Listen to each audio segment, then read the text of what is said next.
What's happening in our world is absolutely mind-boggling.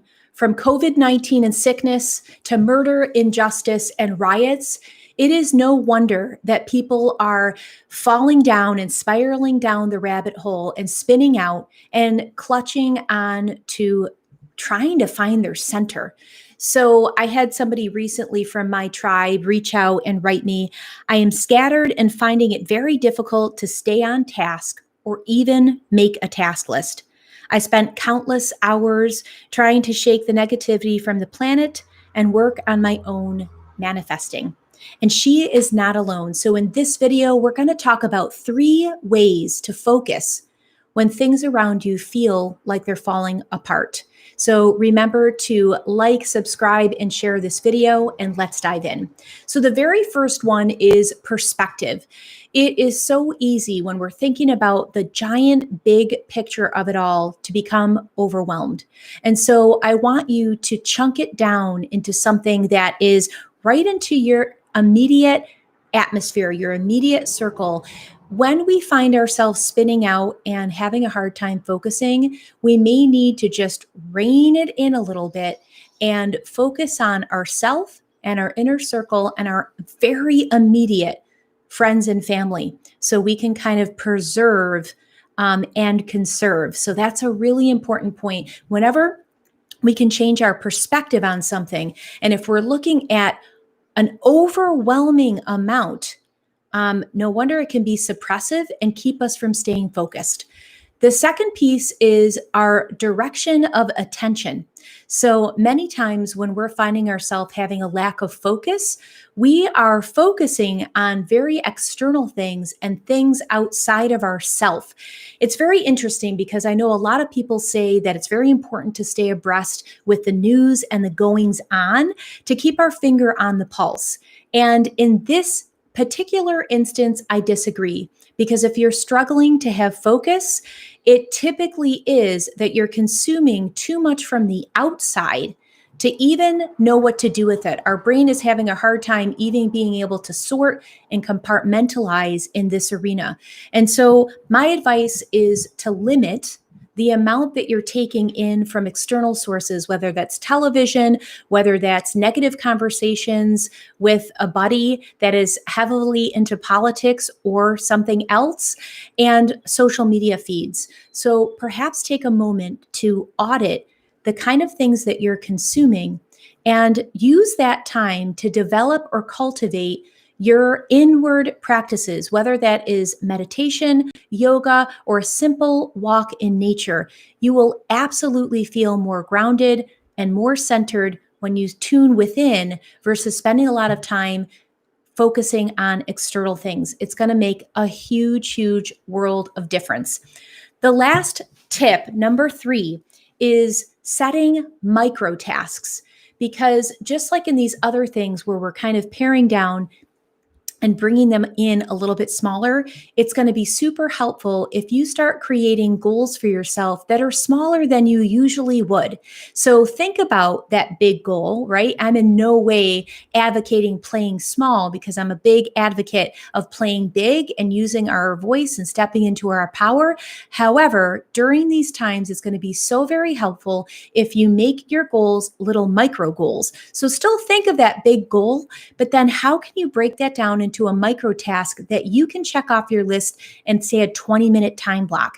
This is going to do a lot of things. It's going to ensure that you keep momentum. It's going to keep things in a bite-sized, doable process or method. And every time you get to check something off your list, it's going to give you that quick win feel, which is going to release some really feel-good hormones and chemicals in your brain, and again, continue that momentum for you. So it may sound like a simple task, but it's absolutely effective. So just to recap those 3 ways to focus, even when things feel like they're falling apart. The very first one is perspective. Narrow in your perspective, focus on what you can do to improve yourself and your immediate circle.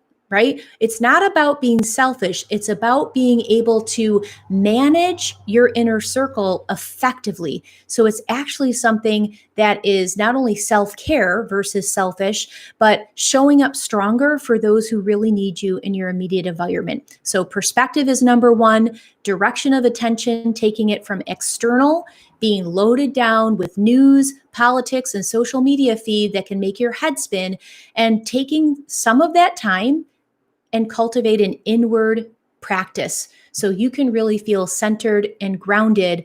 Turn off some of that external noise so your own wisdom and intuition can rise to the surface. And the third thing is very practical. Chunk down those goals into micro tasks that you can keep track of.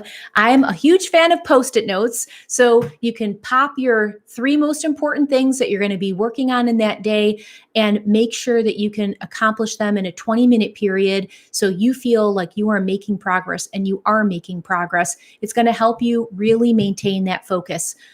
Overall, you're going to notice a pattern with these 3 things, and it's really trying to make it more manageable for you. And I want to just give an analogy of a garden hose.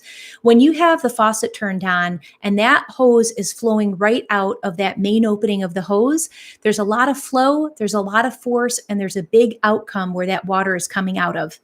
If you were to take that same garden hose and punch a whole bunch of holes on the sides of that garden hose, what's going to happen? Water is going to leak out. It's going to have a weak outcome, poor outcome, and it's absolutely diluting its whole objective. And that is what happens with us as well. When we become overwhelmed and overloaded, it's almost impossible to maintain focus. And this is something that is within your power and your control. Does it take discipline? Absolutely. But the alternative of allowing outside forces control you and tank your focus, which is going to tank your goals, is not worth it. So this little bit of added discipline and being really compassionate along this journey. So definitely have compassion for yourself as you're working through these hard times. It's going to absolutely serve you very, very well. So I think that's really what I wanted to share with you today in this live, that conservation in times of chaos is absolutely key. So doing less, taking in less, but staying consistent with those moves are going to bring momentum. And I also want you to think about this: when you are taking care of yourself and your immediate circle of your family and your very close friends, if everybody focused on that, there'd be a massive positive ripple effect throughout the world. So I don't want you to feel like you're losing touch by reining it in a little bit. It's actually a self-preservation move. And I think you're going to find a lot of focus when you practice these 3 steps. That was all I wanted to share with you today. I hope you're having a fabulous Tuesday. And until next week, my friends, breathe joy.